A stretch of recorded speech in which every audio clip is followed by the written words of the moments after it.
The Supreme Court has registered a writ petition filed against Prime Minister and CPN Maoist Center Chairperson Pushpa Kamal Dahal and former Prime Minister Baburam Bhattarai. The writ was filed by former child soldiers, including Lenin Bishta, accusing Dahal and Bhattarai of being responsible for war crimes by involving children in the decade-long armed conflict. The issue has also been raised at the meeting of the House of Representatives today, with lawmakers demanding for the resignation of the Prime Minister.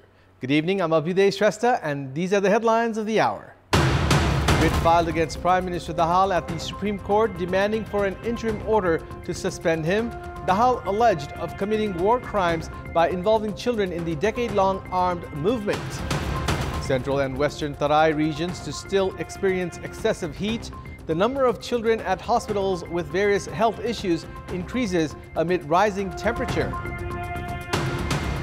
Taiwan sends up fighters and deploys ships and land-based missile systems after spotting 10 Chinese warplanes crossing the sensitive median line which separates the two sides of the Taiwan Strait. And Australia win the World Test Championship, dismantling India by 209 runs. Travis Head was adjudged the player of the final. Another writ has been filed at the Supreme Court against Prime Minister and CPN Maoist Center Chairperson Pushpa Kamal Dahal. Former child soldiers, including Lenin Bishta, filed the writ alleging Dahal of war crimes by involving children in the decade-long armed conflict, which is against international human rights law. The first hearing on the writ, in which accusations have also been made against former Prime Minister Baburam Bhattarai, has been scheduled for this Tuesday. The writ petitioners have argued that their contributions have been devalued. They have said that no compensation have been provided to them by the government or the party. Furthermore, they have demanded an interim order to suspend Prime Minister Dahal from his post. Prior to this, the Supreme Court administration had refused to register the writ. However, the single bench of Justice Ananda Mohan Bhattarai had directed to register the writ. The issue of the writ filed against Prime Minister Pushpa Kamal Dahal has been raised during the parliamentary meeting. During the meeting of the House of Representatives held today, lawmakers demanded for the resignation of the Premier, citing that the case has already been filed at the Supreme Court. Rashtriya Prajatantra Party lawmaker Gyan Bahadur Shahi demanded for the resignation of Prime Minister Dahal, citing that it would be undemocratic for him to remain the country's top executive with a case registered against him at the Supreme Court. Meanwhile, CPN Maoist Center lawmaker Madhav Sapkota raised concern towards Shahi's remarks. Sapkota urged to remove Shahi's remarks from the records of the parliament, citing that the Premier has been alleged against political ethics. Meanwhile, Speaker Devraj Ghimire said that the parliament's attention has been drawn towards the issue. Nepal recorded its highest temperature of the year of 44.8 degrees Celsius last Friday. The Meteorological Forecasting Division has said that the Dumkauli station of Navalparasi recorded the country's highest temperature of the year. Nepal had recorded the record highest temperature of 46.4 degrees Celsius in the year 1998 in Dhangari.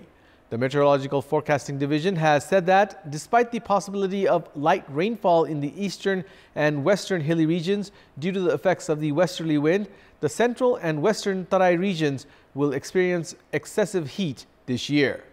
Likewise, the division has said that monsoon has been pushed back by 4 days this year. According to the Meteorological Forecasting Division, the hilly region of the country will witness moderate rain and thunderstorm for a few days due to the effects of the westerly wind. The number of children at hospitals with various health issues has started to increase amid the rise in temperature. According to Kantipur Children's Hospital, the number of children visiting outpatient department on a daily basis was between 500 and 600 2 weeks ago, while it has now increased to 900. Around 100 children used to be admitted to the emergency department, while the number has reached 150. 40% of those children are said to be from outside the Kathmandu Valley. Health issues including diarrhea, pneumonia, flu and viral fever have been reported amid the rise in temperature. Doctors have advised to adopt precautions as children are more vulnerable to various diseases during the summer season. Attention must be given to children's hygiene, hydration, and nutritious diet, while crowded places should be avoided. Doctors have also suggested not to give medicines to children without consulting doctors. Health professionals have urged to remain alert amid the increase in cases of measles among children and have advised to adopt preventive measures, including vaccinating children. Discussions on the budget presented by Finance Minister Prakash Charan Mahat for the upcoming fiscal year has concluded. Lawmakers of the opposition parties have termed the budget ineffective in addressing the issues of national economy, while lawmakers from the ruling alliance have suggested the government to increase effectiveness of the capital expenditure. CPN-UML parliamentarian and former finance minister Bishnu Paudel alleged of absence of balance between the budget and government priorities. Leader Paudel said that the budget has failed to identify the issues of national economy and that the government was making efforts to downplay the looming economic crisis. Nepali Congress lawmaker Gagan Thapa termed the budget and government target of revenue collection unrealistic. He suggested the government to monitor tax rate manipulation and to form the revenue board that will give suggestions regarding the budget.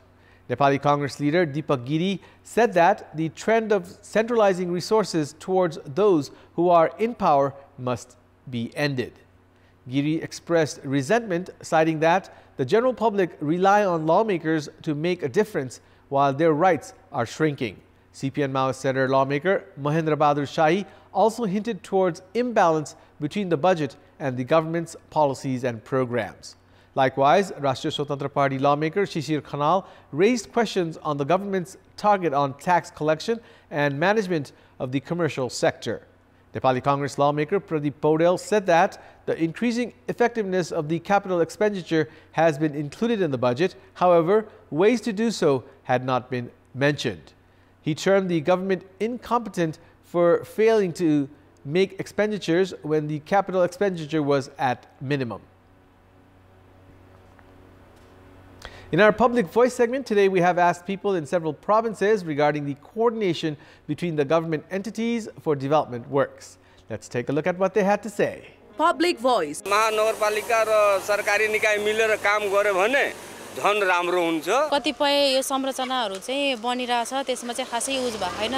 त्यो misuse हुँदाखेरि चाहिँ त्यो समन्वय नभएको कि भनेर देखिन्छ. सरकारले त्यस्ता निकायसँग समन्वय गरेर विकास तीव्र गतिले बढाउनु पर्ने त्यति भए छैन. योजनाहरू डुप्लिकेसन भएको देख्दा समन्वय भएको देख्दिनौ. रोड बनिसकेपछि तपाईले फेरि आएर त्यसपछि चाहिँ विद्युतले त्यो रोड खन्दिने हुन्छ. खानेपानीको त्यस्तै अवस्था छ. सुरुमा सहकारी भएरै अगाडि बढ्छ र अनुगमन चाहिँ फितलो देखिन्छ. पहुँच भएको आधारमा चाहिँ निर्माण कार्य भइराखेको हुन्छ. समन्वय भएर चाहिँ कामहरू भएको भएदेखि चाहिँ खानेपानीका धाराहरू विद्युतमा किन काटिन्थे. तिनै तहका सरकारका प्रतिनिधिहरू बसेर योजना निर्माण गर्दा यसको नतिजा राम्रो आउँछ. कोअर्डिनेसन नभएको कारणले विकासमा तीव्र गति दिन नसकेको. सरकारी निकाय र वीरगञ्ज महानगरपालिकामा जुन छ नि समन्वय राम्रो छ. यहाँको भौतिक निर्माणको कार्य राम्रो सञ्चालन भइरहेछ. Public Pulse. But before that, let's take a look at the results from yesterday's poll. Yesterday, we had asked you what should be done to make actions of the CIAA more effective.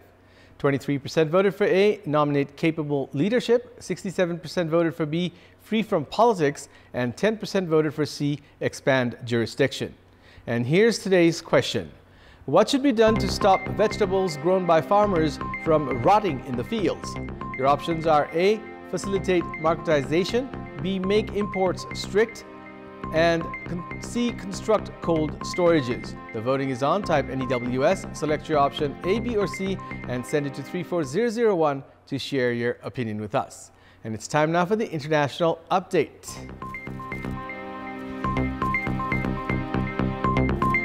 Taiwan sent up fighters and deployed ships and land-based missile systems to keep watch on Chinese aircraft today after spotting 10 Chinese warplanes crossing the sensitive median line which separates the two sides of the Taiwan Strait. Taiwan's defense ministry said 4 Chinese warships also carried out combat patrols.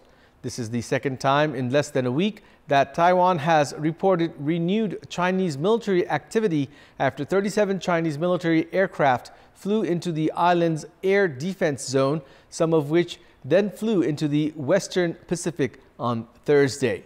China, which views democratically governed Taiwan as its own territory, has regularly flown its air force into the skies near the island over the past 3 years.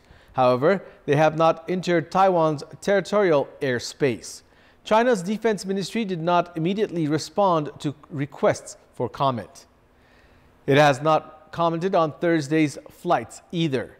China has previously said such missions are to protect the country's sovereignty and aimed at collusion between Taiwan and the United States, the island's most important international backer and arms seller. In April, China held war games around Taiwan following a trip to the U.S. by Taiwanese President Tsai Ing-wen. Taiwan's government rejects China's sovereignty claims and says only the island's people can decide their future. China has never renounced the use of force to bring Taiwan, which is gearing up for presidential and parliamentary elections in January, under its control. That's all for the moment. Thank you for watching. Good night.